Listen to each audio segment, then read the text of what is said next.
Сразу можно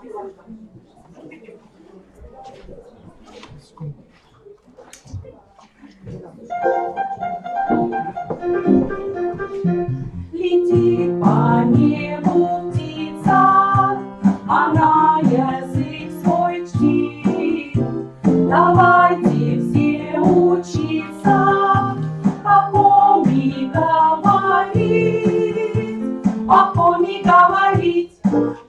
Мышка, радуга, чужаной родина, пчелы бьет, да здравствуй, друг, сухой бычек, встаньте в круг. Мышка, радуга, чужаной родина, пчелы бьет, да здравствуй, друг, сухой бычек, встаньте в круг.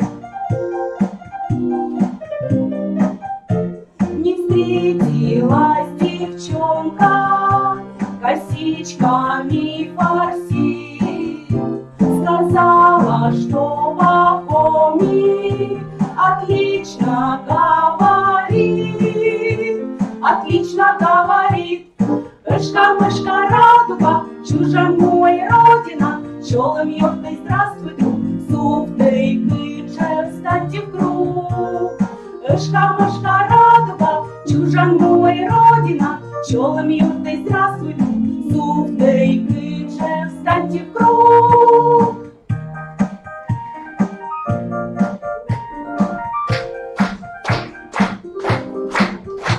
Мальчишки и девчонки заснеженной земли, прекрасной нашей Коми, признаемся в любви. Мышка, радуга, чужаной родина, пчелы бьет, им здравствуй, друг, сухой бычек, встаньте в круг. Мышка, радуга, чужаной родина, пчелы бьет, и здравствуй, друг, сухой бычек, встаньте в круг. Вместе. Мышка, радуга, чужаной родина, пчелы бьет, и здравствуй, друг, сухой бычек, встаньте в круг. Мышка, радуга, чужаной родина, пчелы бьет, и здравствуй, друг, сухой бычек, встаньте в круг.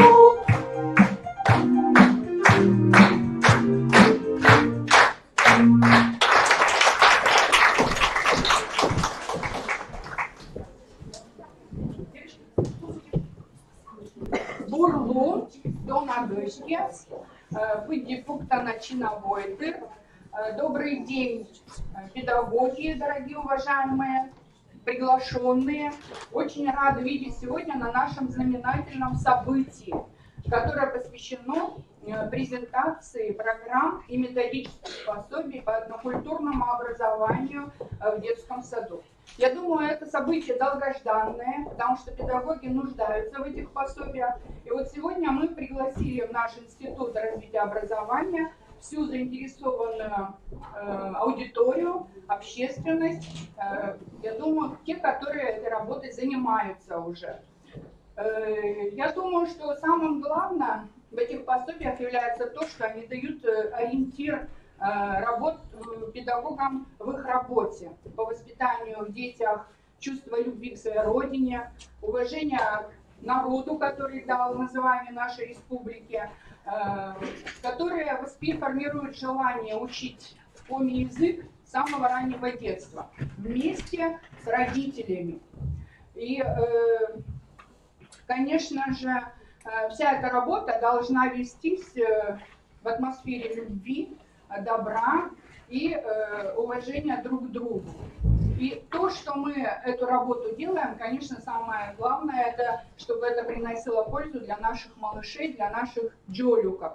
И вот сегодня пришли поприветствовать нас, наши малыши, для которых, в общем-то, вся эта работа нами и осуществляется. Итак, внимание, мы приглашаем воспитанников детского сада номер 8 села Выгород Сыктывдинского района. Это республиканский ресурсный центр по этнокультурному образованию. Я думаю, он этот статус будет оставлять, пусть даже, может быть, неформально. Итак, встречаем Джолю.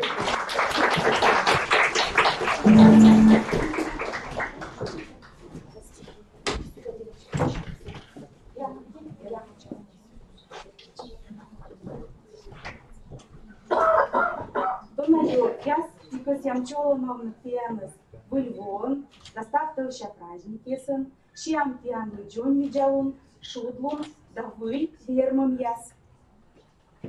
Василий Ладыгин, меча уджит горку, а рисоваш, будем таем морку, стасович недач, нярга на корпутас, котр ты не пыр, батлыш, маму лошудас, ворсада не дыр, пынди пункты ваши, вещи ваши какан, какие на каше, Пилот, карпан, выносит до силы, йорцы углопом, мумы пармаглы, шина сводом, корка ружьенена, корковича скыш, вашего скольдеба, сия он лотыш, шило коркыш, былищ бьябон, остая бордун, былищ ыджет морд.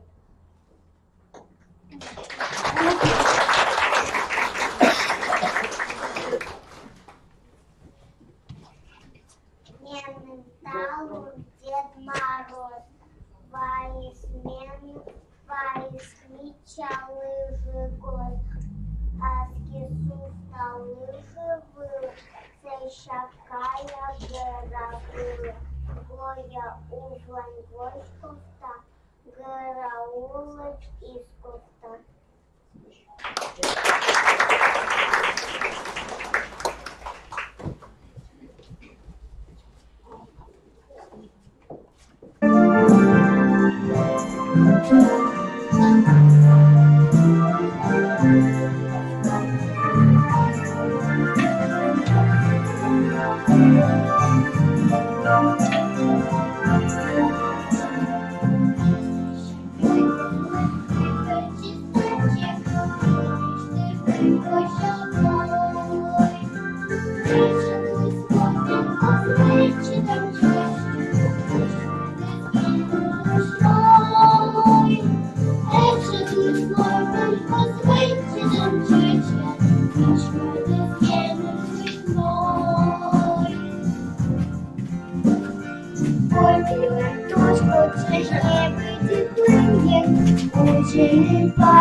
танчаче, безысменный лучной.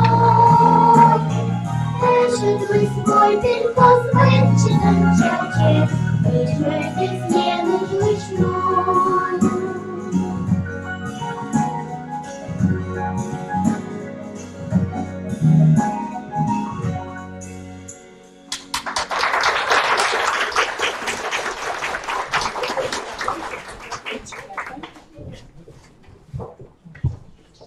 Ой, спасибо большое. Деткам мы, конечно же, вручаем небольшие сувенирчики для всех. Спасибо большое. Всем. Вообще. Ну что же, создано такое настроение. Конечно же, наши малыши всегда нас радуют. И доставляют удовольствие. Но кроме этого, конечно, они требуют очень большого внимания к ним и очень большой нагрузки. Наши педагоги дошкольного образования – это настоящие герои, потому что они разноплановые, они умеют много что. Но для того, чтобы свои таланты они могли реализовать, надо, конечно, иметь в помощь много различных материалов и пособий. И я сегодня хочу сказать о том, что вот наше мероприятие, оно проводится в онлайн-режиме, и к нам подключаются участники Республиканского методического объединения педагогов, реализующих этнокультурное содержание в дошкольном образовании. Я думаю, что во многих селах, городах видят и слушают нас, и узнают много интересной информации. Я хочу также с радостью отметить, что сегодня у нас здесь собралась аудитория по географии, тоже очень обширная. Сегодня к нам приехали коллеги из далекой Ижмы, из Усть-Кулома, из Усть-Вымского района, из Каркеровского района, Сыктывдинского, Сысольского. Ну и самая большая, конечно, армия педагогов из Сыктывкара, 74 человека. И мы очень рады этому. Давайте поприветствуем друг друга.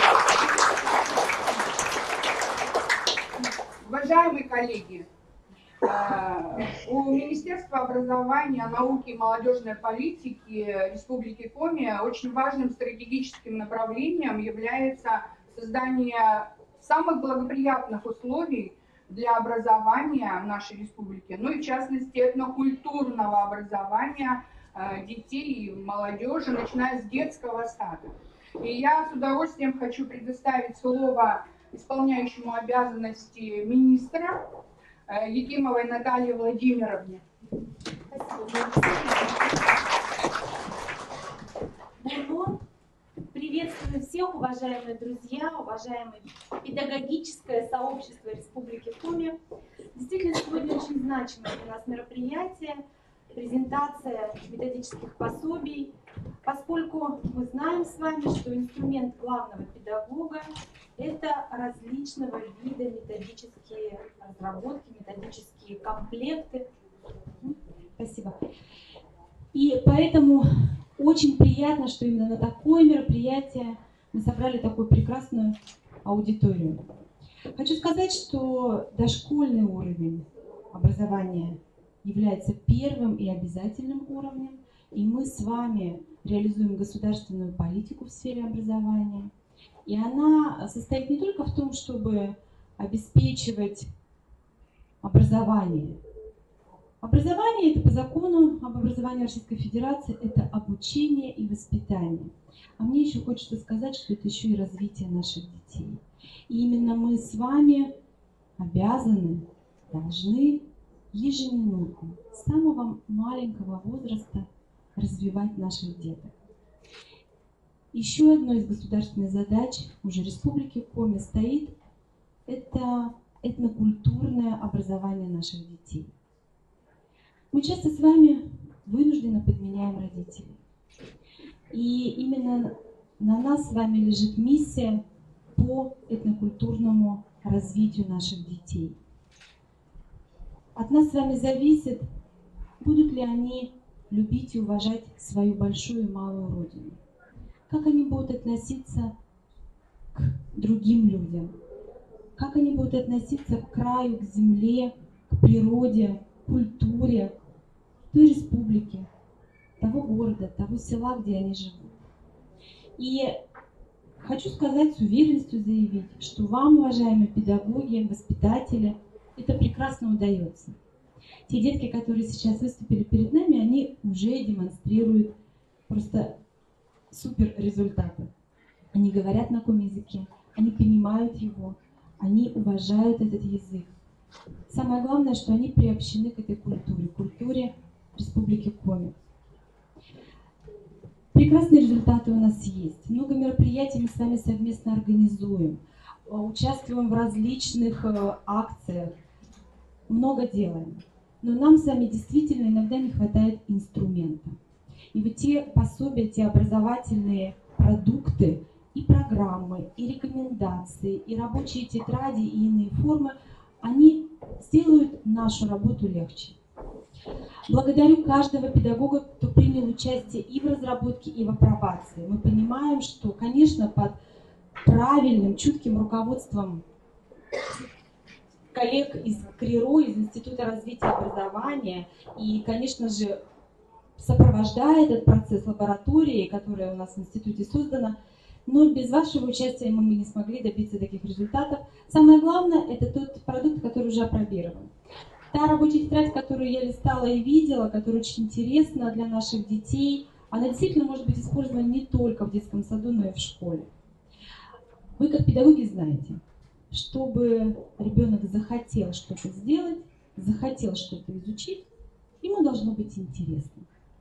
И вот те продукты, которые сегодня представлены, они действительно мотивируют наших детей, заинтересовывают их на то, чтобы и дальше, и вновь узнавать что-то новое и интересное. Выражаю благодарность каждому из вас, уважаемые педагоги, вам, уважаемые коллеги, всему вашему коллективу, за тот труд, который сегодня представляется. Впереди очень много задач, и главная задача, которую я ставлю и перед министерством, и перед всем сообществом, это налаживание преемственности. Преемственности между детским садом и школой. И именно преемственности в этнокультурном образовании. Вот эти прекрасные детки, которые уверенно, легко, не боясь, говорят на каком языке, танцуют, поют, почему-то у нас теряются в школах. И вот эту проблему нам надо решать. Нам надо решать, чтобы родитель, получив заявление о выборе языка, руководствовался интересами детей и делал правильный выбор. Чтобы наши детки в том же объеме, 100%, как мы видим сегодня, продолжали изучать коми язык, его историю, культуру, традиции, обычаи, географию в школе, чтобы это не терялось. И от нас с вами зависит это выстраивание этой преемственности тоже. Поэтому, дорогие друзья, впереди много задач, много интересных планов. Не останавливайтесь на достигнутом. Простирайте свое просвещение шире. Работайте с родителями. И не только с родителями, а с теми жителями населенных пунктов, с которых вы прибыли. Потому как от нас с вами зависит. И никто, кроме нас, поверьте. И мы должны идти вперед, и мы должны закладывать в умы наших и взрослых, и детей, что это наш язык, что это наша культура, это наша республика. И ее национальная составляющая, сохранение зависит только от нас. Вперед, удачи! И с нетерпением ждем подробных рассказов о том, что у нас получилось, какие разработки сегодня представлены. Спасибо всем, Ати. Спасибо большое, Наталья Владимировна. Но я думаю, что прежде чем представить наше пособие, очень бы хотелось слово предоставить нашим гостям. И в первую очередь потому, что именно благодаря сотрудничеству с ними, благодаря их поддержке, часто даже моральная поддержка является очень важной, мы достигаем таких результатов.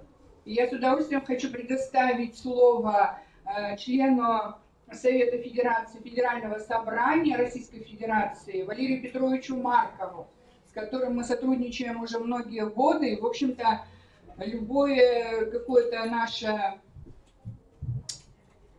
какая-то проблема, если обратиться к нему, то она как-то находит выход. даже из не каких-то неожиданных ситуаций. Валерий Петрович, я очень рада, что вы на нашем мероприятии.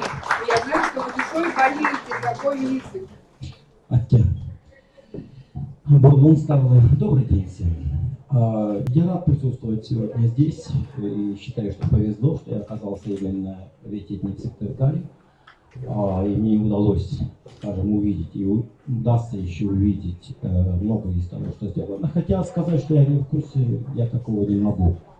Потому что, как сказала уже Зоя Васильевна, если проблемы есть, то обычно я об этом узнаю как-то. Ну что, в этом и есть наша общая работа. Наталья Владимировна уже очень четко поставила акценты в той работе, которая должна быть. Ну, во-первых, детский сад — это действительно первая ступень. Мы никуда не денемся, это обязаловка, которая должна быть и будет всегда. Второе, это действительно очень много зависит от воспитателей детских садов, от тех первых шагов, которые делаются с детьми. Насколько в них что-то будет вложено. Если они будут заинтересованы, они и родителям скажут, что нужно писать, когда придут в первый класс. Поэтому действительно очень надеемся на вас, что те зернышки, которые вы заложите в детишек, они дадут всходы в школе очень хорошие. И я, конечно, мог бы очень много и долго рассказывать о том, что такое изучение, в принципе, не только одного языка. Потому что, так получилось, что по работе и по жизни, а я работаю в комитете по науке, образованию и культуре Совета Федерации. И до этого, когда, скажем, сталкивался по своей общественной работе с этими проблемами, увидел достаточно много в этом направлении. И везде только одно было, что знание ребенка ни одного языка — это не просто благо, это громаднейший плюс его развития в будущем. Мы как-то у нас второй язык, зачем, кому он нужен, еще чего-то, третий и так далее. Скажем так, другие сообщества, скажем, в других странах, теперь выходят на изучение 3-4 языков в школах. Что вы будете на это говорить, если, скажем, сейчас объявят, что у нас вводится 3-4 языка в школе? Стон пойдет или плач Ярославны? Я не знаю. А это ребенок способен. Он способен, это просто мы того потенциала не знаем. Потому что с нами, в принципе, в какой-то мере такой работы не было. И, как-то мы обиженными, может быть, даже в этом плане жизни остались. А на самом деле сейчас за это борются. Борются в других сообществах, в других странах и так далее, в других системах образования. Просто, безусловно, методики несколько отличаются от наших, которые есть. Отличаются подходы. Но могу отметить, что то, что делается в лаборатории, всю работу сегодня будем смотреть и слушать, они достаточно передовые, очень интересные, они на правильном пути. И, в общем-то, Наталья Владимировна, я думаю, что в работе министерства стоит, наверное, на это обратить особое внимание. Я не говорю зеленую улицу для них открыть вообще. Это надо бы. Но, скажем, соответствующее задание, на мой взгляд, это надо бы вписывать в лабораторию госзадания, что они как должны делать, то, что они делают, чтобы это было такой государственной функцией. Не просто, скажем, их хотелками в каком-то смысле, а государственной функцией. В лаборатории работают энтузиасты, подвижники. Сколько им пришлось поездить по всей республике. Ведь они начинали, когда работу, это было небольшие садики. Это не крупные садики. Небольшие садики, где в основном ребята были, конечно, комиязычные, чтобы там была поставлена работа. Дальше это пошло. Я могу отметить, что лаборатория считается но одной из самых продвинутых в России. Потому что тот международный опыт, который они имеют за плечами, потому что они возглавляли вместе с карелами ту международную программу, которая была у нас в рамках Всемирного конгресса. Проект очень большой, который шел, сколько лет? 8 лет он шел в самых разных регионах, с самыми разным сообществом. И все очень приятно вспоминают и надеются, что, может быть, будет продолжение еще. Но оно не может быть вечным. Потом уже должно быть движение самих, кто участвует в этом процессе. И я бы хотел пожелать, чтобы их продукция, их дела, их разработки всегда были востребованы, чтобы они были интересны для детей, а дети меняются. Если раньше, скажем, для ребенка, может быть, были очень интересны новые лыжи, как в стишке говорилось, и деревянный конь, то теперь это уже несколько иные вещи. Вот. А как с этими вещами заинтересовать ребенка, через эти вещи с языком, это, конечно, очень непростая работа. А всем вам, вашей очень непростой, но очень важной и нужной, я хочу пожелать успехов. И чтобы глаза детишек ваших всегда блестели, и они вас всегда ждали с этими занятиями. Но я не хочу даже называть их занятиями, потому что это как-то настораживает ребенка. А с этой работой, с которой вы к ним приходите, и чтобы вы видели отдачу, то, что детишки не просто слушают или смотрят, а то, что это у них остается в их головке, остается их в памяти, и дальше возникает желание познать гораздо больше и гораздо глубже. Стабурса Тьяндамит, Стабурса Артмис.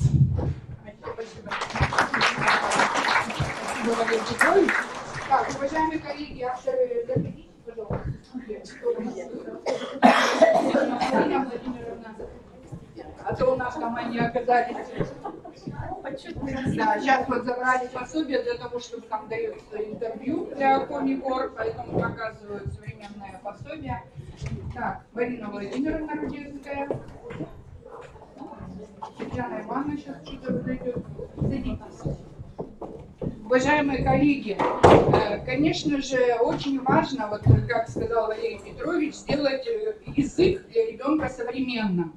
То есть мы уже сейчас, вот наша лаборатория, она ориентирует педагогов на то, чтобы мы отказывались, конечно, не забывали, потому что мы не можем забыть нашу историю, но не надо зацикливать, скажем так, ориентировать детей именно на коми-сарафаны, на коми-сундуки, на посиделки у бабушки и так далее. У ребенка складывается мнение, что на коми-языке говорят только тогда, когда постареют. Поэтому сегодня это мы и показали абсолютно современные музыкальные номера, что коми-язык жил и в современной жизни. На современном уровне надо нам преподавать язык, и, конечно, в этом направлении мы и работаем. Для каждого народа, конечно же, очень важным является сохранение национального в детях. И сегодняшние малыши, они в будущем будут делать нашу историю. Я хочу сказать, что все годы существования лаборатории национальных проблем дошкольного образования поддержку всем нашим творческим проектам, а первые годы и издания методических пособий занималось Министерство национальной политики Республики Коми. Я очень рада, что и по сей день, в общем-то, наше сотрудничество продолжается, и в течение года мы реализуем несколько проектов, которые финансируются Министерством национальной политики. Сегодня, кроме презентации пособий, мы также будем подводить итоги и поздравлять, награждать победителей республиканского фестиваля детского творчества «Шуда Челядыр» в Коми Черни Пыр. Но для приветствия и для, скажем так, того, чтобы мы порадовались вот нашему сотрудничеству, я хочу слово предоставить начальнику отдела государственных языков Республики Коми Мире Валерьяновичу Яшковой. И на этом мы закончим. Чалолан зевним Аджинатиан ставун я лом торбыла, Нимко Чоломовне, Министерство Нимщай, Галина Ивановна Галушева, министр Нимщай, ставны власти Истовыджи Чоломня, смечайте от ставницы из Буратодавна, будет района Ветлига, Сержи, когда пана дошла и детсадьеты Уджангашьяска. Ну и на самом деле наше сотрудничество с Институтом развития образования, в частности, с лабораторией национальных проблем в дошкольном образовании, имеет уже давнюю историю. И в рамках этого сотрудничества очень многое сделано. Много удалось нам сделать и за последние годы. Ну, во-первых, за счет тех финансовых средств, которые идут по линии нашего министерства, были организованы 2 крупные площадки, методические площадки. В позапрошлом году и в прошлом году. Многие из вас были участниками этих мероприятий. Замечательно, что, ну, я думаю, что благодаря авторитету Зои Васильевны Остаповой к участию в работе этих площадок были приглашены эксперты международного уровня. И это, конечно, статус наших мероприятий подняло очень высоко. Кроме того, Зоя Васильевна уже сказала, мы поддерживаем, насколько мы это можем, поддерживаем издание методических изданий, которые предназначены для вашей работы.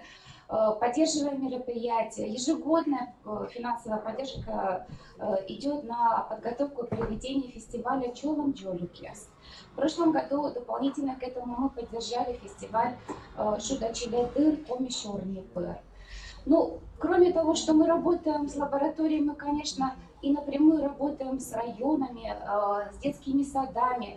Очень прекрасный опыт у нас сложился с Ижемским районом. Замечательно, что представитель этого района сегодня здесь, среди вас. Уже дважды одна из школ села Ижма становилась победителем республиканского конкурса «Этноинициатива» и получала гранты от министерства. 7 февраля в Ижемском районе состоится республиканский фестиваль мастер-классов педагогических работников, направленных на развитие коми-языка, коми-культуры. Это республиканский фестиваль тоже пройдет при поддержке нашего министерства. Я думаю, что вот это направление, вот это сотрудничество мы будем и дальше с вами развивать. Надеюсь, оно будет только расширяться. Большая благодарность лаборатории. Лаборатории, потому что в лице Зои Васильевны Остаповой уникальный опыт нашей республики представляется на различных площадках. Зоя Васильевна в прошлом году работала на Всероссийском семинар-совещании «Языковая экспертиза. Общероссийские практики», которую проводила Федеральное агентство по делам национальностей. Поэтому всем вам спасибо. Надеюсь, что мы и дальше будем с вами также работать. Ставны датыялы, тырбур олам, кожнем да буршут, чемьян лад, а учил бедом ставны сладмас, и челядь гад, и налан бать мамкат. Уджидать датыялы.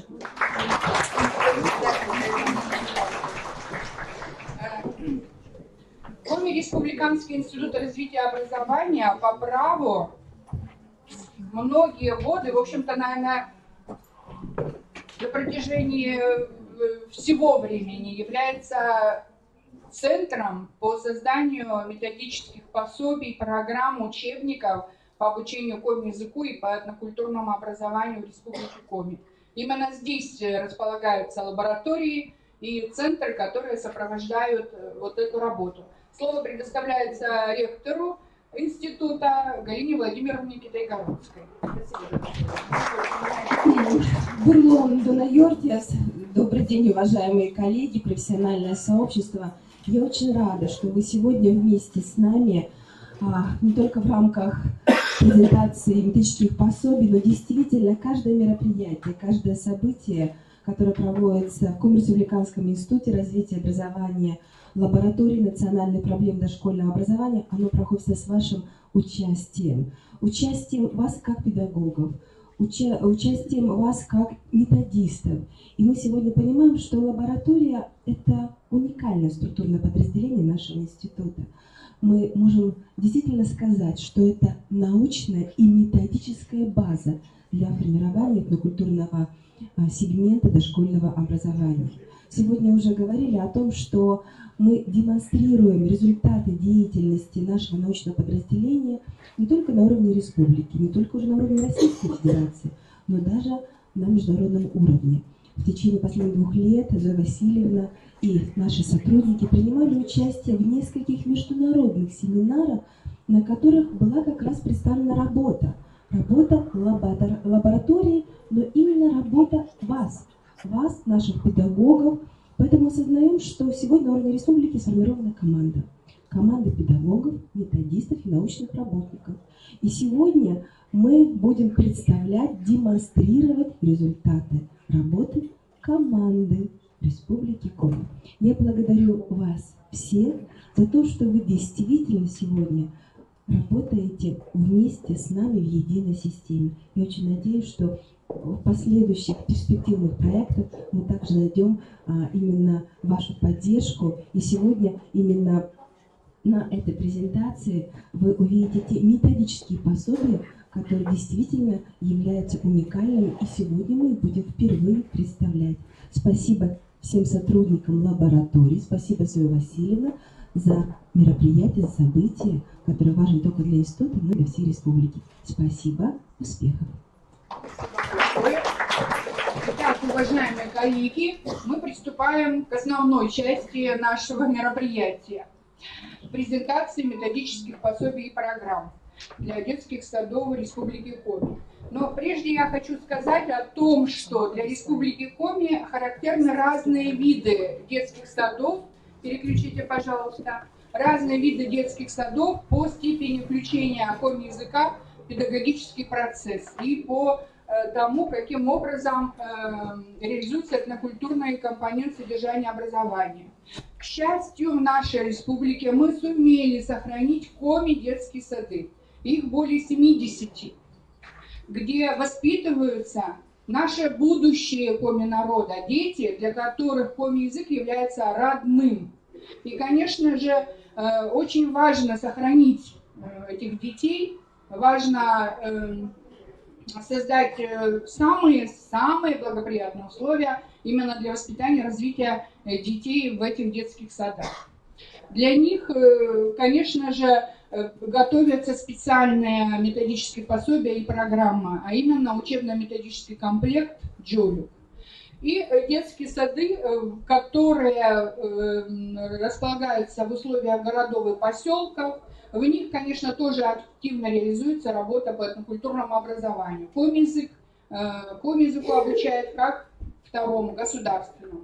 Итак, первый комплект, который мы сегодня представляем, это программно-методические пособия под названием «Детям Республики Коми». Я думаю, что этот комплект долгожданен для наших педагогов, потому что он составлен в соответствии с федерального стандарта дошкольного образования. В этот комплект входит образовательная программа, которая создана абсолютно по той же структуре, как созданы примерные образовательные программы дошкольного образования. Все содержание распределено по образовательным областям и дано комплексное математическое планирование. Очень важным является книга для чтения, потому что книга для чтения, рабочая тетрадь и мультимедийный диск. И по порядку. Рабочая образовательная программа. Образовательная программа, она является парциальной образовательной программой, то есть она обеспечивает один из блоков, содержательных блоков основной образовательной программы детского сада. Далее, здесь, в общем-то, представлены различные темы, всего 9 тем, по которым произошло распределение содержания. А именно, это темы «Я живу в Коми», «Находки из прошлого», «Свой дом каждому дорог», «Мастерство дороже богатства», традиционная одежда Коми, посмотрите красив из орнаментов узор, традиционная Коми кухня, традиционная утварь, давай поиграем. В общем-то, это как раз те темы, которые наиболее понятны для понимания детям дошкольного возраста, которые можно реализовать достаточно практикоориентированно, то есть ребенок, он не просто воспринимает информацию, ему обязательно надо каким-то образом это использовать в своей деятельности. И я хочу представить вам авторов наших пособий этого учебно-методического комплекта. Это где у нас Татьяна Ивановна Чудова? Все еще интервью дает? Да. Татьяна Ивановна Чудова, кандидат исторических наук, Марина Владимировна Рудецкая, Марина Владимировна Рудецкая, Ирина Николаевна Набиуллина, к сожалению, она не смогла подойти, и сама. Я сама.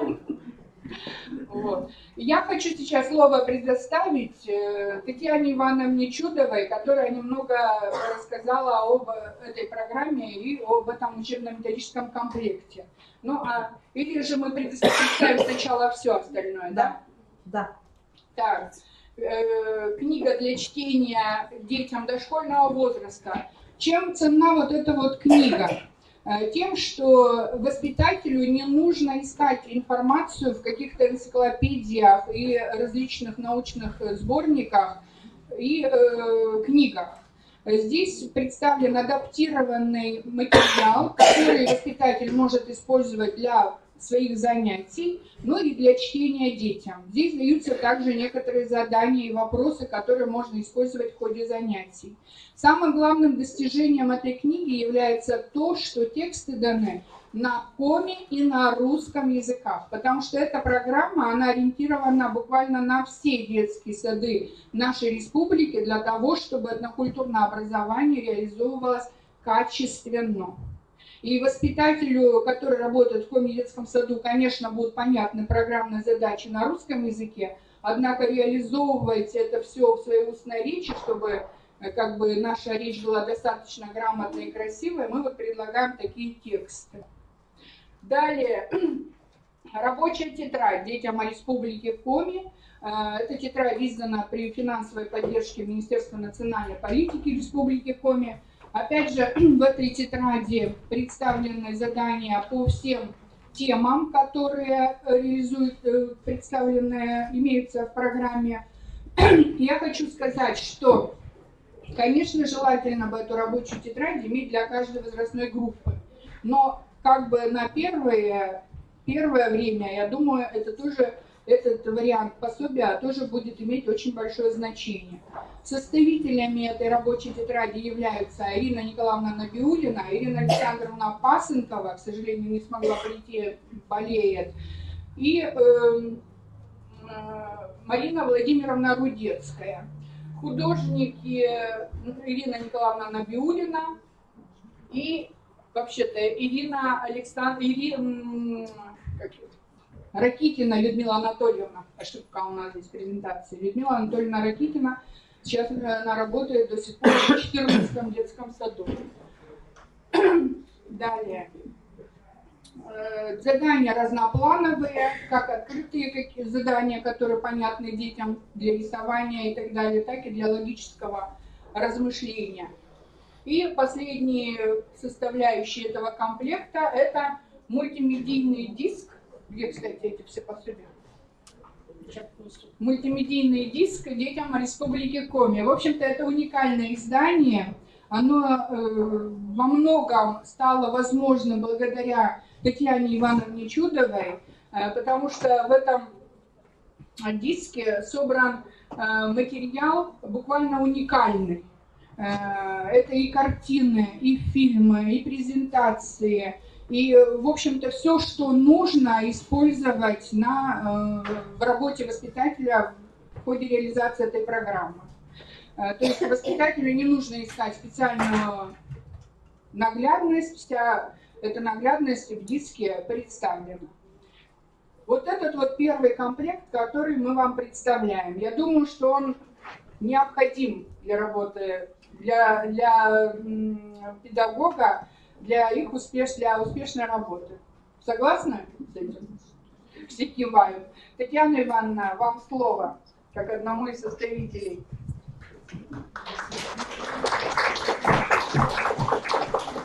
Уважаемые коллеги, мне очень приятно, что такая большая аудитория собралась на презентацию этого важного учебного пособия. Дело в том, что все, что касается детей, это оставляет надежду на то, что это сохранится.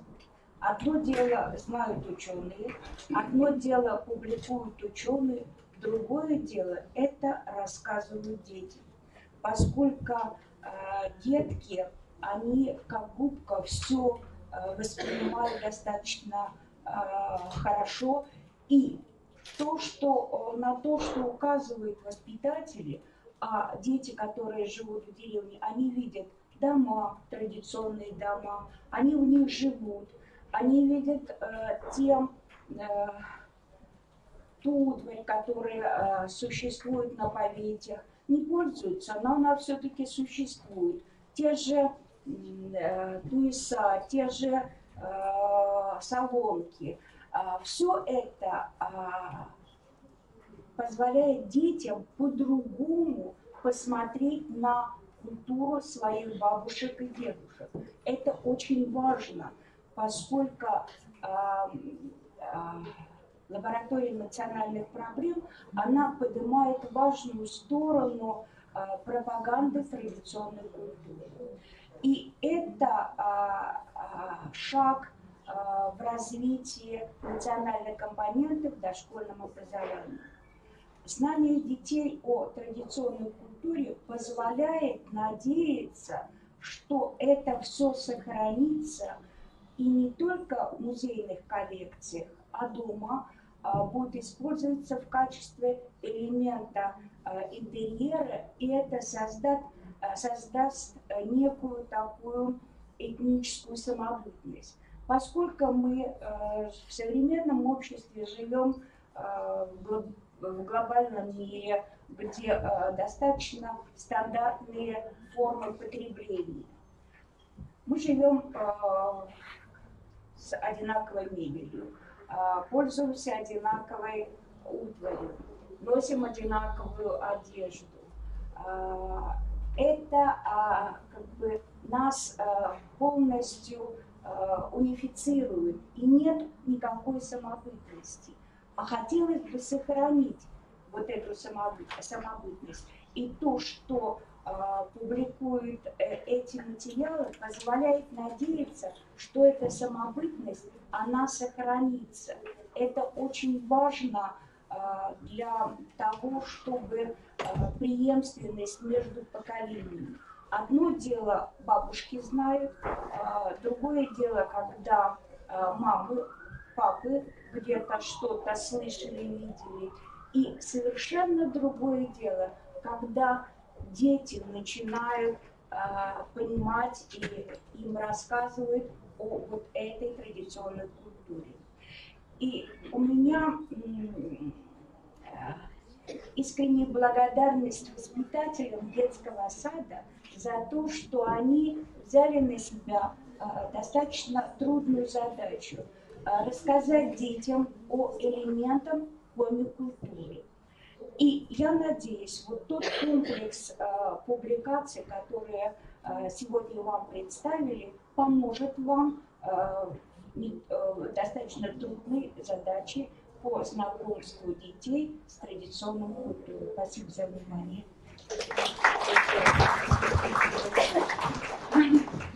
Уважаемые педагоги, вы, наверное, заметили, что сегодня на презентации самой главной задачей является это показать, что разработано, но мы не теоретизируем и не углубляемся внутрь, потому что это, конечно, задача уже специальных курсов и семинаров.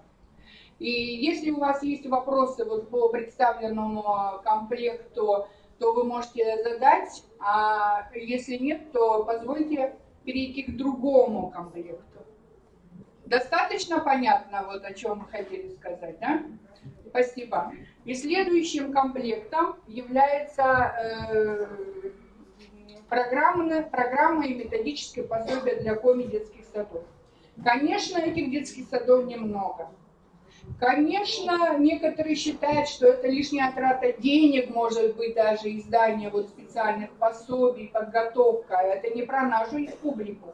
Это и дискуссии ведутся в некоторых регионах. Но я думаю, что это у нас самое ценное, что мы можем называть именно в нашем национальном сообществе. Именно вот эти маленькие детки.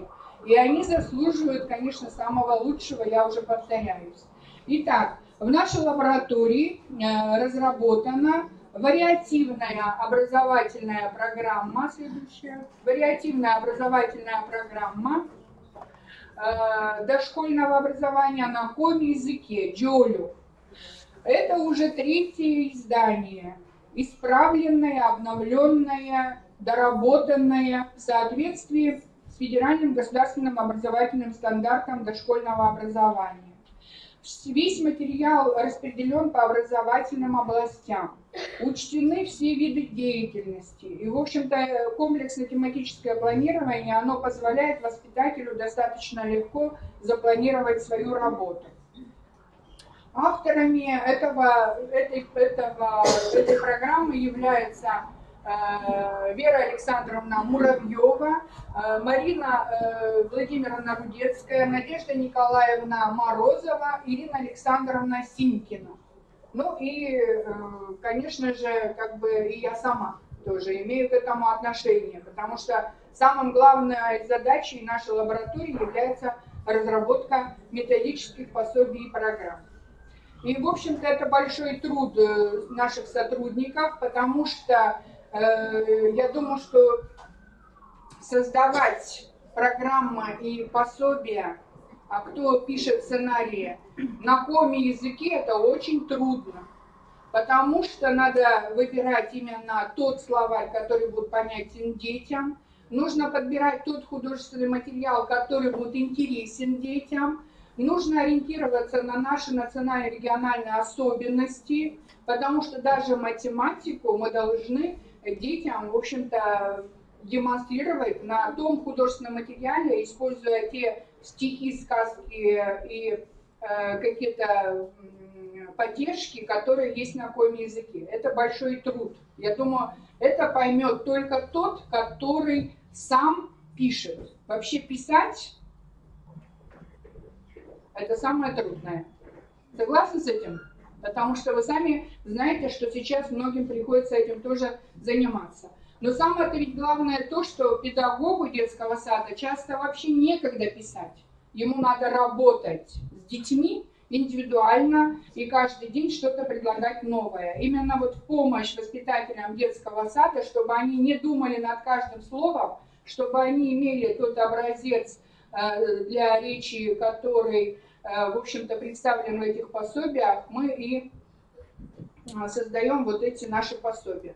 Итак, вариативно-образовательная программа Джолюк, она, конечно же, внутри себя имеет достаточно обширное содержание, потому что программа достаточно объемная, почти 260 страниц. И здесь представлены и приемы, и представлено содержание работы, тот необходимый материал, который нужно использовать. В общем-то, все это можно в программе найти. Но в любом случае программа, она сильна. Здесь же представлены целевые ориентиры, которыми нужно, в общем-то, владеть педагогу, то есть к чему он должен стремиться, каким образом оценивать свой результат в работе. В общем-то, вроде бы и достаточно этого. Однако любая программа, она, конечно же, сильна методическим сопровождением. И в помощь реализации программы Джолюк в нашей лаборатории созданы еще следующие пособия. Уже перелистываем. Пособия по организации продуктивной деятельности, а именно по изобразительной и конструктивной деятельности детей при общении к искусству. На сегодняшний день пока создано первое пособие, которое предназначено для детей 2-3 лет. Тоже достаточно объемное пособие, потому что здесь представлены сценарии работы, организации работы с детьми, буквально подробно написанные на коми-языке, для того, чтобы, опять же, воспитатель способствовал очищению или развитию коми-языка. Потому что на сегодняшний день, я думаю, что вот это самая главная задача является нам развивать свой коми-язык, чтобы избегать вот этих штампов, избегать русских слов, чтобы речь была абсолютно приближенная к норме литературного коми-языка. Автором этого пособия является Марина Владимировна Рудецкая, и я хочу слово предоставить ей в связи с этим. Да, возьму тоже в руках, я держу, не держала еще. Надо будет микрофончик. Ну, так как уже сказала Зоя Васильевна, это методическое пособие, не слышно, да, это методическое пособие именно для программы Джолюк малышов, именно для самых маленьких наших деток, для работы с такими детьми. Предлагаемый материал, он окажет практическую помощь нашим воспитателям, именно для организации планомерной работы по развитию детей интереса к изобразительной и конструктивной деятельности, а также и приобщению их к изобразительному искусству. В пособии предложен комплексно-тематический план, принцип построения образовательного процесса, в основу которого положена именно интеграция видов продуктивной деятельности вокруг единой общей темы. Тема вокруг вот этой единой темы, как бы специфические виды детской деятельности, такие как рисование и лепкоконструирование, они выступают как единое такое творческое пространство с общими темами и образами. То есть вокруг одной темы в течение недели дети делают первые шаги в рисовании, в лепке и конструировании.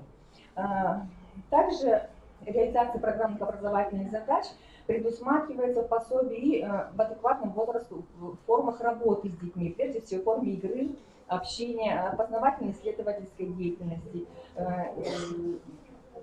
а также в разнообразных наблюдениях, восприятии сказок, стихов, музыки, рассматривании картин и иллюстраций.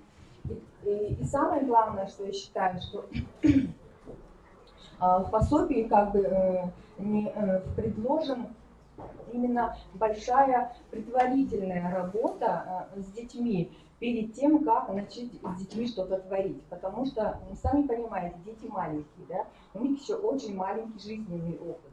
И попросить ребенка нарисовать верблюда, которого он никогда не видел, никогда о нем не слышал, понятное дело, что ребенок этого не сделает. То есть задача воспитателя, да, в течение этой недели познакомить, да, я уже утрирую, с этим верблюдом разными способами, да, различными видами деятельности. И важно, чтобы чувства ребенка опирались на живые ощущения, зрительные, слуховые, речевые, музыкальные, шумовые, тактильные, двигательные, вкусовые и обонятельные. Поэтому еще раз повторяю, что в помощь воспитателю представлены пособия различные игры, потому что, сами знаете, самая важная деятельность для наших детей – это игра. Только через игру он учится, что-то развивается. Извините, немножко нервничаю. Также в пособии для воспитателей, в помощи воспитателям подобрана художественная литература, художественное слово. Это много потешек, стихов. Даны не сами тексты, а чтобы воспитатель уже не искал где-то, да, извне, а даны уже примерные названия тех произведений, да, с которыми детей можно знакомить. Даны примерные авторы, композиторы, да, с которыми тоже детей можно познакомить. И именно по той теме, которую они проходят. В конце недели, чтобы у детей закрепились все навыки, да, все знания, все это ощущение, что ребенок через музыку, через художественное слово, через игру в себя впитал, а потом это показал творчески, да, показал, то есть тот продукт, который мы хотели бы, чтобы наш ребенок в итоге сделал, потому что продуктивная деятельность – это деятельность, направленная на продукт, да, какой-то определенный. То есть и когда уже после того, как с детьми проведутся определенные занятия по рисованию и конструированию, также в пособии предложена самостоятельная деятельность детей. Именно она расписана, которую можно провести, то есть не провести, а тоже, то есть работа предложена, а воспитателю только необходимо создать ту образовательную среду, чтобы ребенок именно захотел этим заниматься дальше. Также с некоторым темам предоставлены как бы, задания для родителей, да, когда детки могут уже по этой же теме заниматься непосредственно дома. Ну так, немножко сумбурно, но в принципе, надеюсь, понятно, да, суть этого методического пособия. Ну, еще раз повторяю, чисто практический материал в помощь воспитателю. Спасибо большое. Я думаю, Я думаю, что, конечно, более конкретную методику по работе по пособиям будут раскрываться уже на курсах повышения квалификации педагогов. Итак, уважаемые коллеги, следующее пособие, которое также относится к образовательной программе Джолюк, это Джолюк Ясес «Музыка Антодмата» – приобщение детей к музыке. Автором методического пособия является Надежда Николаевна Морозова. Это пособие, конечно, разработано было уже много лет назад, но вот издано оно как бы только вот в этом году, потому что все-таки обновленная программа, она требует новых материалов, новых пособий. И потом это пособие много раз перерабатывалось. К сожалению, Надежда Николаевна Морозова не смогла подойти, я ее не вижу, и она ко мне не подходила. Вот, она, наверное, занята. Но в любом случае, я думаю, что само название пособия, оно говорит о самом главном, что детей в разных возрастах, а это пособие, оно предназначено для детей от 2 до 7 лет, и, конечно, здесь представлены не все конспекты занятий, которые необходимо провести в каждой возрастной группе. Только лишь несколько видов сценариев для каждой возрастной группы. Но в любом случае они тоже будут уже служить примером, образцом или ориентиром для воспитателей детского сада. Следующее пособие, это тоже очень важный блок,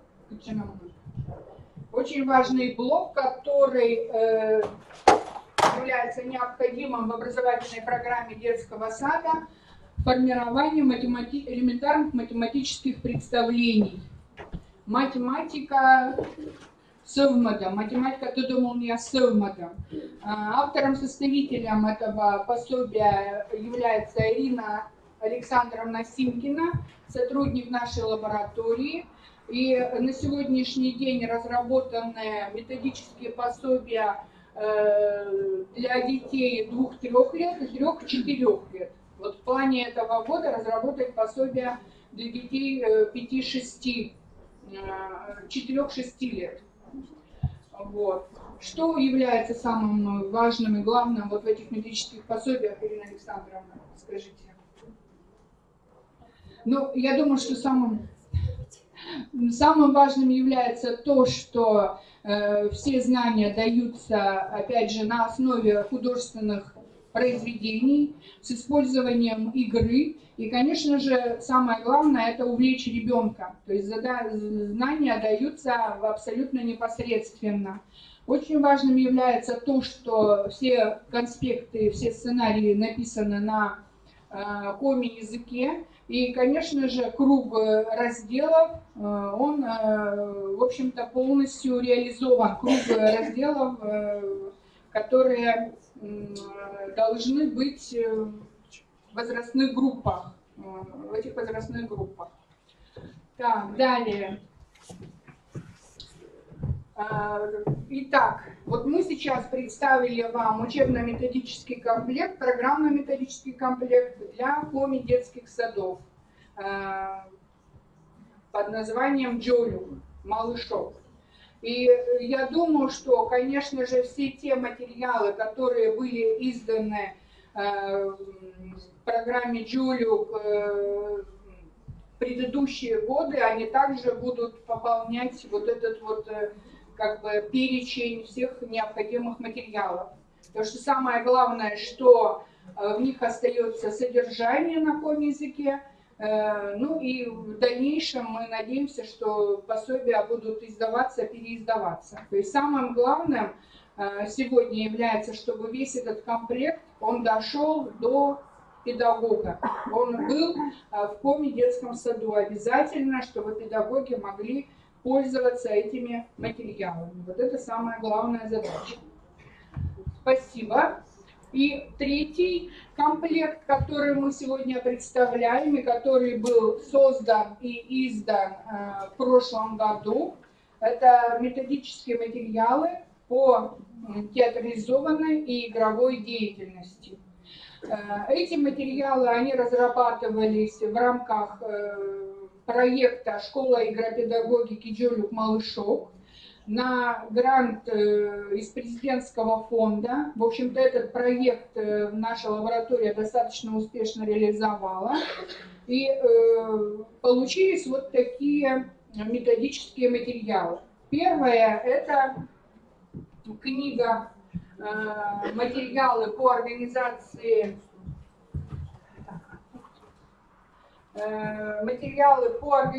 игровой и театрализованной деятельности в детском саду».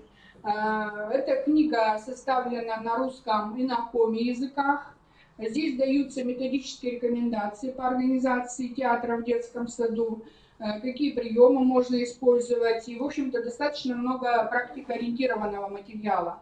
Но самым ценным является то, что здесь сюда включены сценарии для организации театрализованной деятельности. И мы сюда включили сценарии, переведенных на коми-язык известных детям мультфильмов. Я думаю, что вот это очень интересно детям разыгрывать вот такие небольшие спектакли, уже зная мультфильм и просмотрев его на русском языке. Поэтому, я думаю, вот это пособие также будет востребовано воспитателями детских садов, но оно уже востребовано и используется в работе. Кроме этого, по результатам проекта были созданы 3 видеодиска. 3 видеодиска. «Играем в театр», Ворсом театрович. Проект реализован был в 3 районах: Прилузском, Сыктывдинском и Ижемском районах. И по результатам проекта в каждом районе был создан вот такой видеодиск. Я думаю, что для того, чтобы было более понятно о том, каким образом был реализован проект, мы вам предлагаем посмотреть небольшой видеоролик. Давай сюда.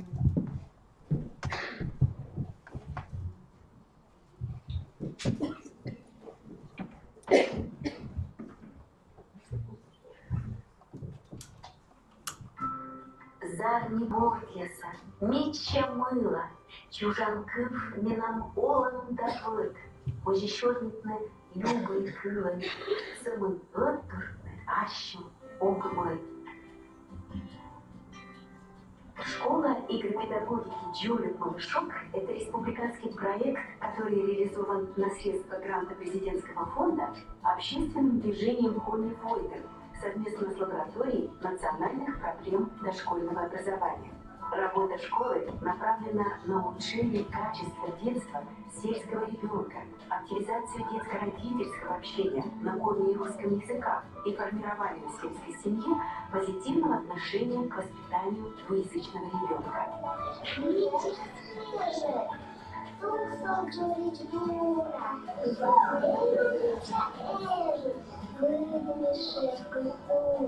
Руководителем проекта является Зоя Васильевна Остапова, кандидат педагогических наук, заведующая лабораторией национальных проблем дошкольного образования.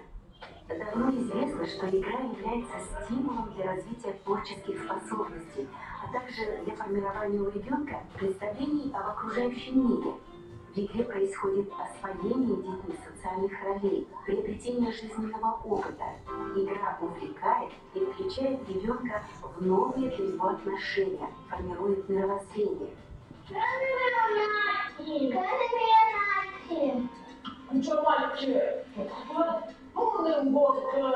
В школе игропедагогики дети вместе с родителями, участвуя в мероприятиях, демонстрируют свои таланты, получая искреннее удовольствие от собственного успеха. Без сомнения, это способствует формированию социальной активности ребенка, становлению доброжелательных детско-родительских отношений и оставляет яркие впечатления на всю жизнь. В 2018 году проект реализован в 3 сельских районах Республики Коми – Ижемском, Прилузском, Сыктывкарском. Каждый район имеет свой особый культурный колорит, свои исторические традиции и языковые особенности. Работа школы организована в виде тренингов, семинаров, мастер-классов, постановки спектаклей и сказок. Педагоги и родители получают новые практические знания по детской психологии и правильному взаимодействию с ребенком. И эту работу в проекте осуществляет Пантелеева Евгения Ивановна. Уроки актерского мастерства проводит Вера Степановна Петкина.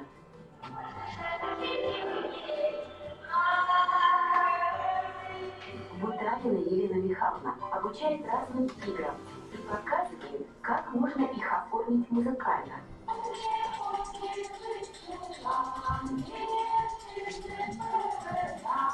Деятельность проекта включает в себя занятия по творчеству. Это важно при подготовке разных видов театра. Карагулина Елена Евгеньевна учит приемам изготовления кукол, декораций и бутафорий. С целью обмена лучшими педагогическими практиками по работе с детьми дошкольного возраста на базе Финно-Угорского этнокультурного парка в селе Ил Сыктывкарского района была организована летняя школа игропедагогики «Джолюк-Малышов». А финалом проекта стали фестивали детско-родительских театров на сцене района Домов культуры. Зрители, сельские жители рады увидеть своих малышей, которые воодушевленно участвуют в театральных постановках на коми языке. Рядом с малышами на сцене их родители. Все выступления детско-родительских театров снимаются и показываются на телеканале Юрган в передаче «Чолом Джолюк». Команда проекта искренне надеется, что эта работа окажет положительную роль в деле воспитания будущего поколения сельчан, неравнодушных к родному языку и проблемам своей малой родины. Сегодняшние малыши будут завтра делать историю нашей родной республики.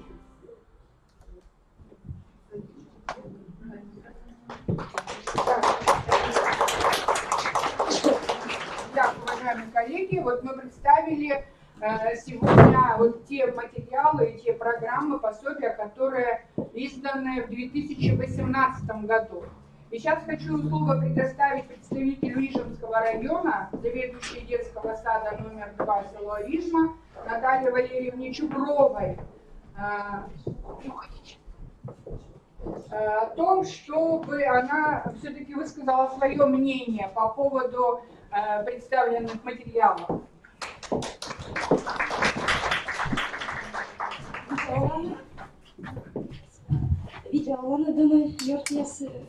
Добрый день, уважаемые коллеги. Мы самого, наверное, северного, мы самые северные, кто сегодня здесь присутствует. Ижемский район – это, наверное, мы те, где мы еще очень часто говорим на коми языке, потому что это наш родной язык. И вот это пособие, презентация этого пособия, на которое нас сегодня пригласили детям Республики Коми, мы хотим сказать огромную благодарность всем участникам, руководству, кто создавал этот комплект, потому что это на сегодня единственное пособие, систематизированное методическое пособие, где собраны материалы всей Республики Коми, в котором огромный материал, познавательный, наглядный, дидактический материал. Также его уже отмечали, что это пособие отмечает удобство для пользования. Все темы, все разделено по полочкам, по темам. Далее, мы, допустим, северные детские сады, нам очень удобно сразу найти и показать детям то, что для сравнения, допустим, в южных районах. И еще отмечается то, что в этом пособии материалы различных видов. Это и дидактические игры, это и наглядность, это и интерактивные игры, это и мультфильмы. И когда мы работаем с этим пособием, мы показываем детям целостную картину Республики Коми. То есть вот некоторые дети, возможно, да, из сельских, деревенских детских садов, не выезжая, могут уже знать свою республику, свою родину малую, посещая детский сад. Также я вам хочу отметить значение этого пособия. Один случай, буквально до отъезда мы рассматривали это пособие в Доме культуры нашей деревни. И смотрели мы с работниками Дома культуры, у которых есть музей. И заведующая Домом культуры сказала, какой хороший материал. Это сотрудники Дома культуры сказали, мы тоже хотим иметь такое пособие, потому что оно действительно разработано удобно.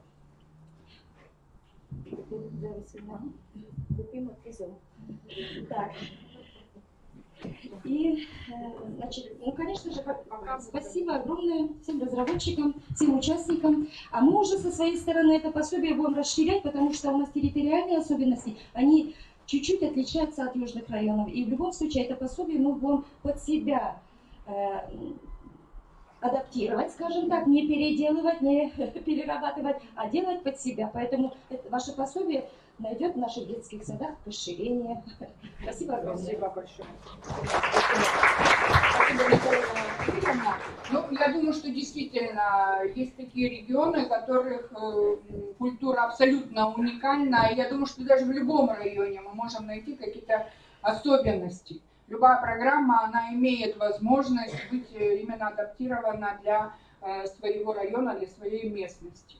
Уважаемые коллеги, вот еще раз в конце нашего уже вот этой части мероприятия хочется поприветствовать наших авторов, составителей, Татьяну Ивановну Чудову, Марину Владимировну Рыжевскую, Ирину Александровну Киркину, Ларису Геннадьевну Колышеву, потому что благодаря ей, в общем-то, очень много у нас реализуется в техническом плане. Ирина Александровна, вот. И мы благодарим всех наших авторов, составителей, да, за работу. И, конечно, очень бы хотелось, чтобы все созданные пособия, благодаря министерствам нашим, Институту развития образования, они нашли своего педагога, чтобы они дошли в каждый детский сад, и чтобы делали работу интересней и облегчали работу педагога. Самое-то главное это, чтобы педагог мог больше времени уделять работе с конкретным ребенком, с каждым ребенком по отдельности. Это самое главное. Уважаемые педагоги, спасибо большое, но наше мероприятие не заканчивается. И мы хотим эту часть мероприятия закончить, опять же, песней в исполнении Елены Михайловны Бутариной. А Елена Михайловна Бутарина почему-то я и не включила сюда в этот состав, потому что она же у нас автор-составитель сборника «Школа игропедагогики» Джолюк и «Малышок». И, в общем-то, очень активно участвовала в нашем проекте. Так что вам слово, и, может быть, что-то скажете еще. Kız yastavız çoğamanlı, tayılınmaz. И став бурьезлы, чья тая шилан кылса. Обитыда сверманы чучный кочевный.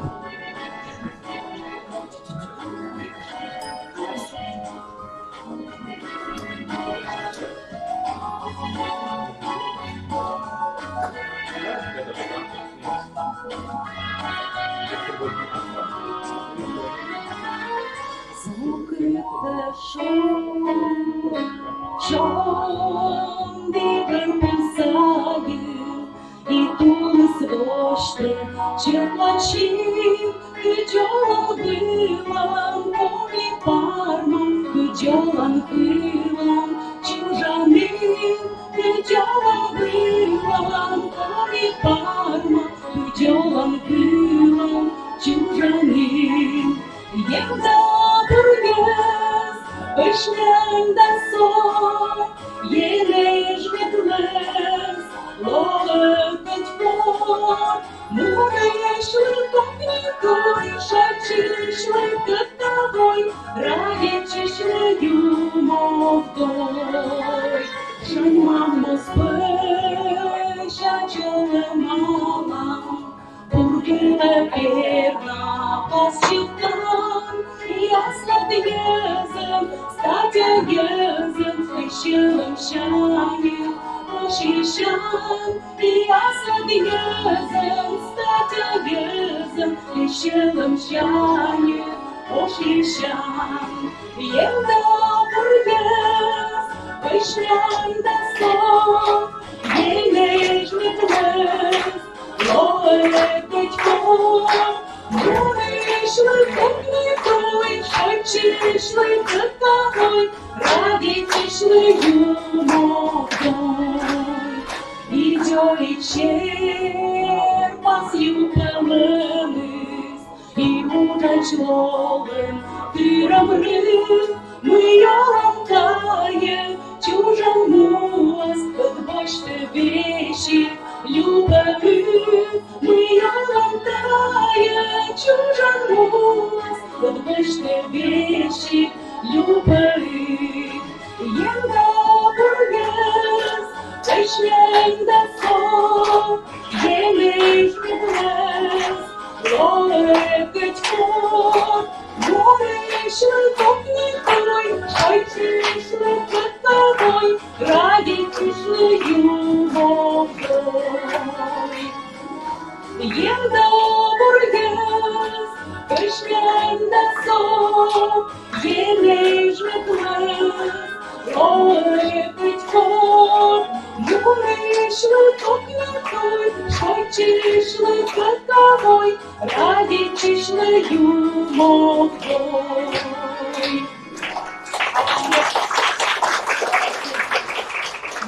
Спасибо, Юлия Михайловна. И еще на завершение вот нашей этой части нашего мероприятия мы просим вас, не предлагаем, а просим вас заполнить небольшие листки с тем, чтобы вы высказали свое отношение к представленным материалам, пособиям и предложения на будущее. Я прошу раздать, помогите.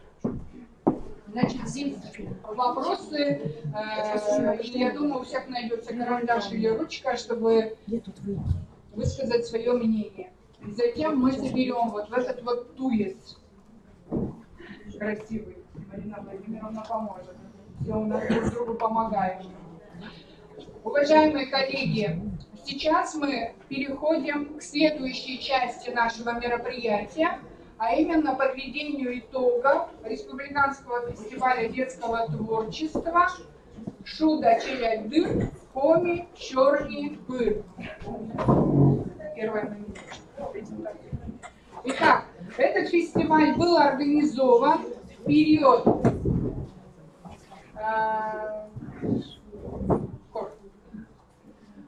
с 1 июля по 1 ноября. И, скажем, конечно, самой главной задачей была активизация детей, родителей и педагогов в использовании коми-языка в педагогической деятельности, в повседневной жизни.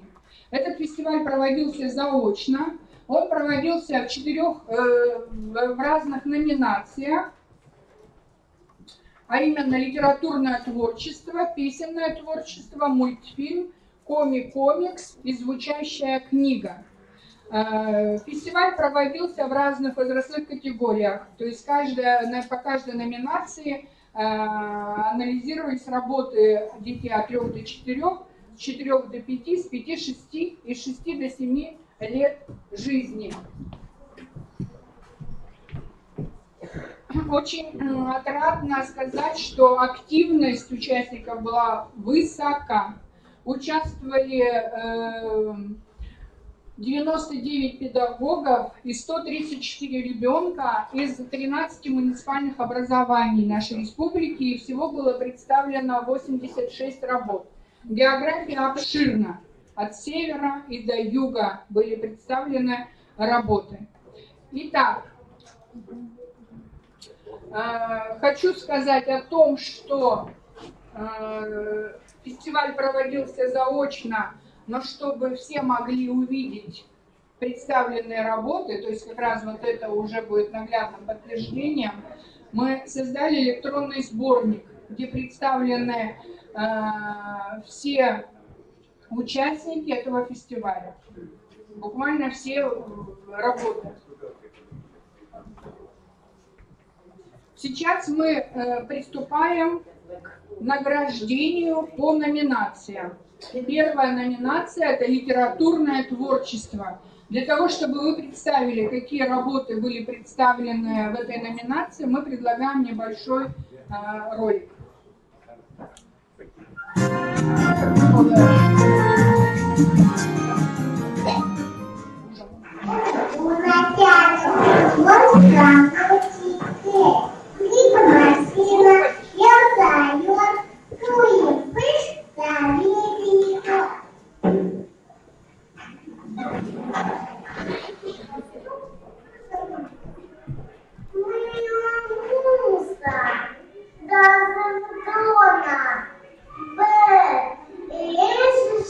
Это победитель, представлены победители в разных возрастных категориях.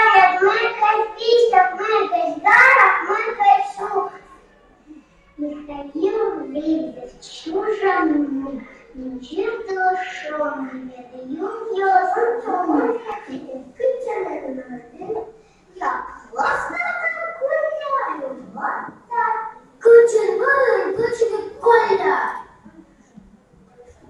Где Костя сидит и сяунется, кузова перекует, а Юрий листик кузя. Букшик, колонула, букшик мен, а такой мем, меньше, лучше, велосипед, пена, у барабан.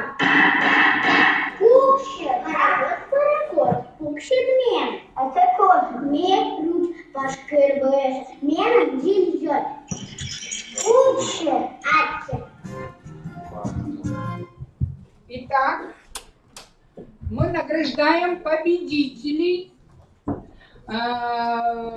фестиваля в номинации «Литературное творчество». Для награждения я приглашаю ректора нашего института Галину Владимировну Китайгородскую. И сейчас мы будем вручать дипломы. Так, вот я уже взяла.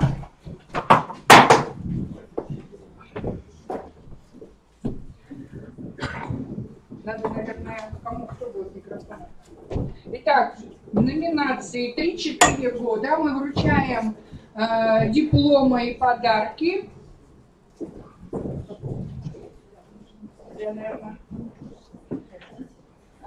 Шегарцевой Анне Юрьевне и Маринеску Светлане Андреевне, детский сад номер 1, поселок Жеша, Шестовского района.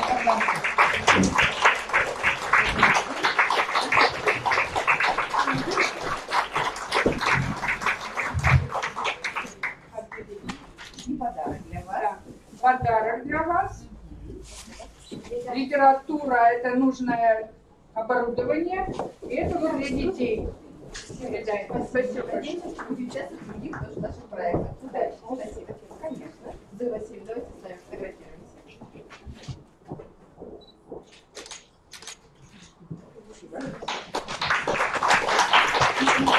Номинация «Литературное творчество. Дети 4-5 лет». Диплом вручается Голубевой Елене Гелиевне, Васильченко Марине Васильевне, Гехт Юлии Николаевне, детский сад номер 120 города Сыктывкара.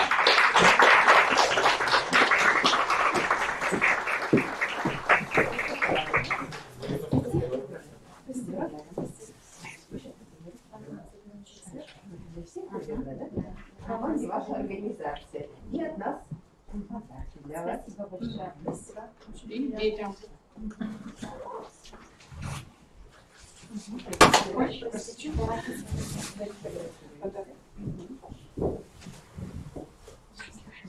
Так. В номинации «Литературное творчество», возраст детей, дети 5-6 лет, вручается диплом Михайловой Таисе Михайловне, воспитателю Богородского детского сада. К сожалению, она нам не смогла приехать, но мы передадим через представителей района. В общем-то, она молодец. Таиса Михайловна в 2018 году стала победителем конкурса учителей родного языка в городе Москве и заняла почетное 3-е место. Мы ее с этим поздравляем, и вот у нее звездный час еще и в этом продолжается. То есть, действительно, работа педагога, она проявляется в детях. Так ведь? Так. В номинации «Литературное творчество», дети 6-7 лет, дипломы вручаются Кучевой Галине Александровне, Поповой Наталье Владимировне, Бутариной Елене Михайловне, детский сад номер 8, село Выгород, Иркутского района.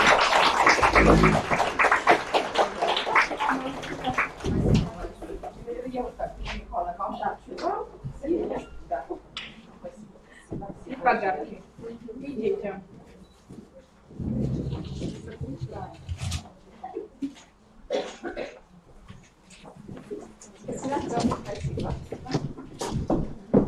Итак, спасибо. Сейчас мы представляем номинацию следующую. Называется она «Песенное творчество». Представляем победителей этой номинации. Ладушки, ладушки, колыбали ладушки. Очень творчество подошло.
Итак, в номинации «Песенное творчество» дипломы вручаются. Возрастная категория 3-4 года. Галина Владимировна, прошу вас. Возрастная категория 3-4 года вручается Истоминой Анне Алексеевне, воспитателю детского сада номер 7 села Мохчи Ижемского района. Из далекой Ижмы. И хотелось бы, конечно... Мы вас поздравляем. Подарки и вам, и деткам вашим. Спасибо. Участвуйте.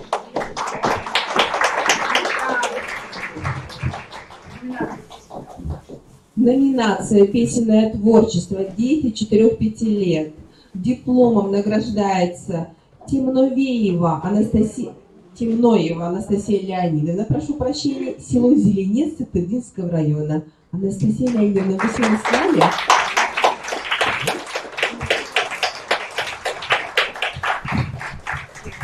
В них участвовало очень много детей. Улешева Валентина Викторовна. И Уляшева Валентина Викторовна.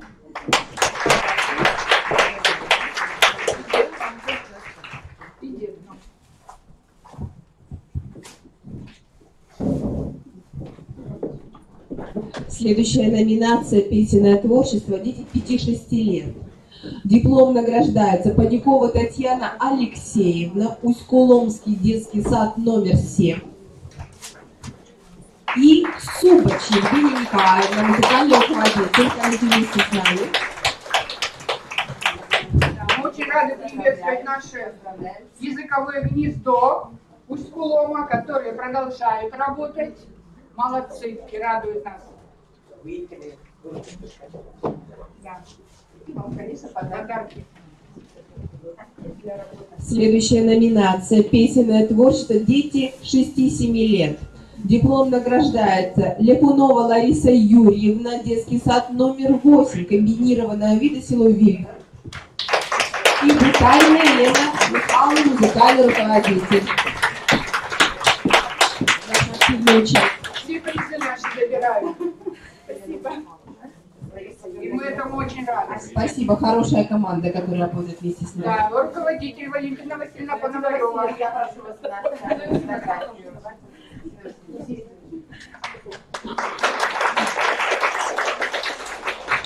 Спасибо. Да. Сейчас мы представляем следующую номинацию мультфильмы комикс. Мама, видят ли, кумачеликуи, мажукеш, мажазац, литиен, позалим, соскет, тулипуя сайнга.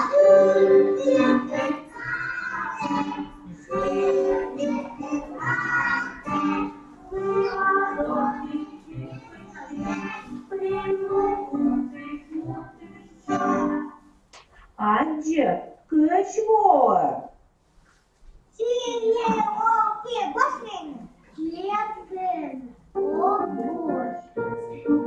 Хочешь спать, хочешь быть ехать, да и будет.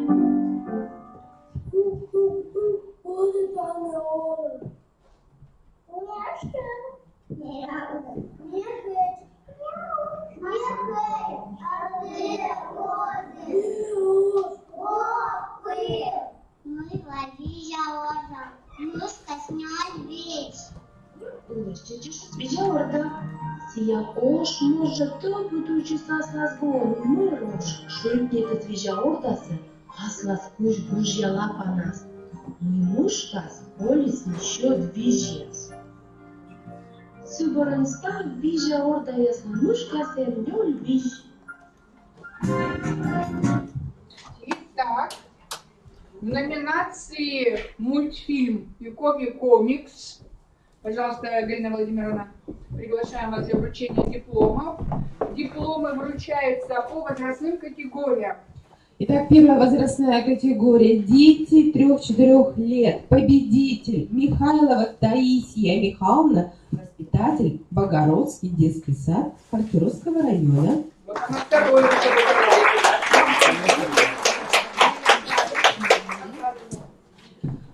Возрастная категория дети 4-5 лет. Победители Поздеева Елена Васильевна, Свешникова Анна Владимировна, Ляпунова Лариса Юрьевна, Козырь Ольга Васильевна, детский сад номер 8 комбинированного вида, село Вильга.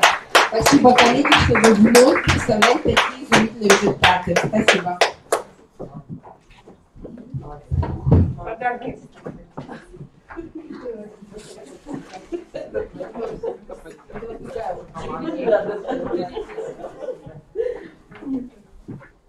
А вот это белый листок.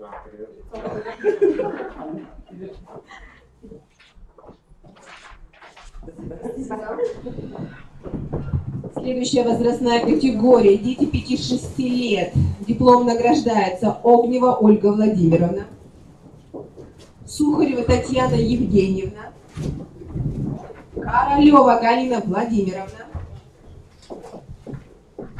Пилипенко Ольга Васильевна.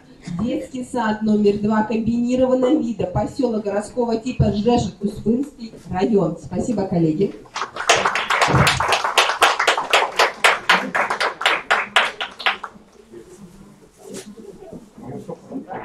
И вам, конечно, наши подарки, коллеги.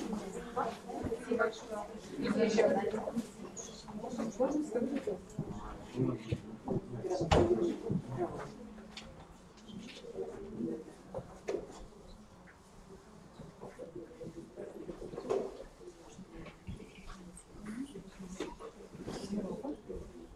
Все.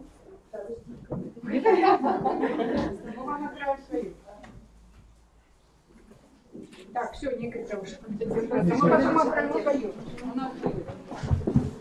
Возрастная категория. Номинация комикс. Это следующая категория. Мы ее не будем демонстрировать. Мы не будем. Комик.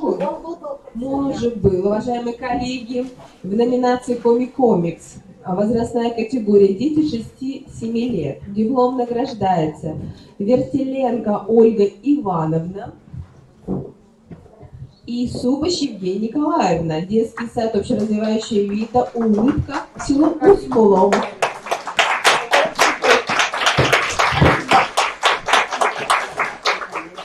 Комиксов немного было, может быть, даже только один и был. Поэтому и сразу стал победителем. Хорошо. Спасибо большое.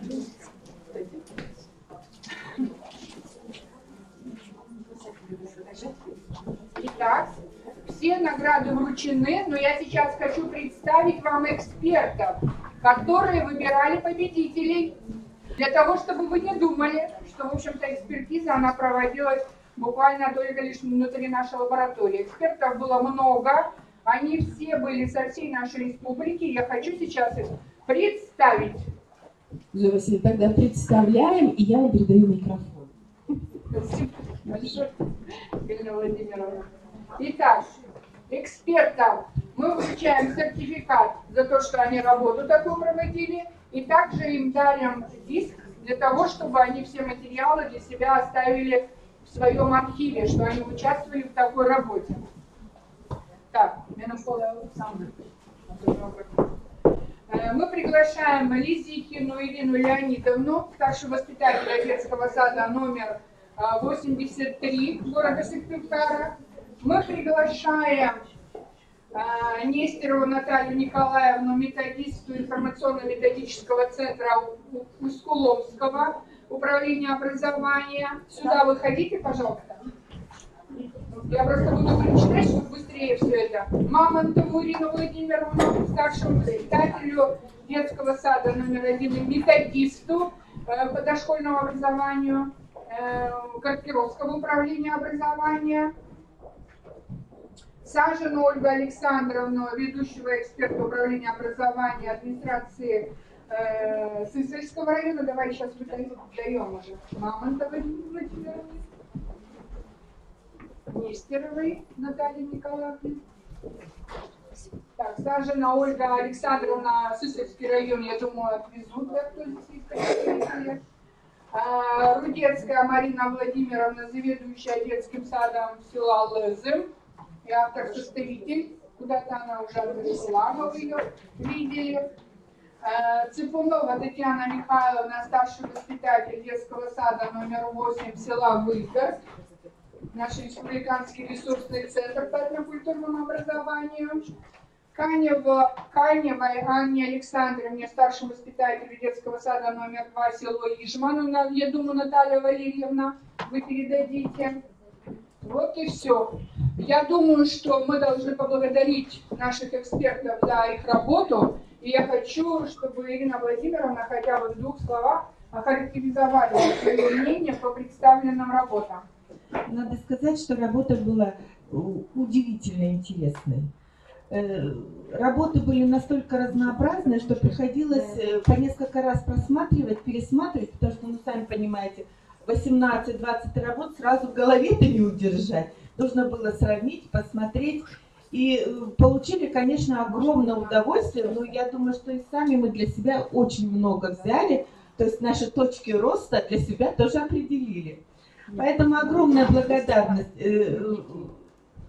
Зое Васильевне за то, что нас пригласили в жюри, за то, что нас попросили так поработать. Надо сказать, что времени это заняло очень и очень много. Пришлось привлекать и членов семьи к некоторым местам перевода, скажем так, чтобы литературный перевод был. И я думаю, что все получили удовольствие. И даже вот сегодня по тем небольшим фильмам-роликам вы уже получили представление о детских работах, о творчестве педагогов. Ну, все просто молодцы. Огромное спасибо. И, пользуясь случаем, я хочу поблагодарить Зою Васильевну, Ларису Геннадьевну от лица администрации муниципального района Карткировский за сотрудничество. И здесь слова: мы ценим ваш вклад в наше общее дело сохранения и развития родного языка и надеемся на дальнейшее плодотворное сотрудничество. Спасибо большое.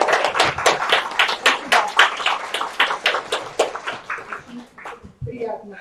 Уважаемые коллеги, я думаю, что нам нужно поблагодарить Министерство национальной политики за то, что они все-таки поддержали наш творческий проект и финансировали вот все вот эти вот наши затраты на реализацию этого фестиваля. Надеемся, что и в дальнейшем вы будете поддерживать наши творческие проекты. Тем более, что есть желание, и как раз вот через эти работы коми-язык, он как современный язык и демонстрируется. И это очень важно. Спасибо большое всем педагогам за свой вклад.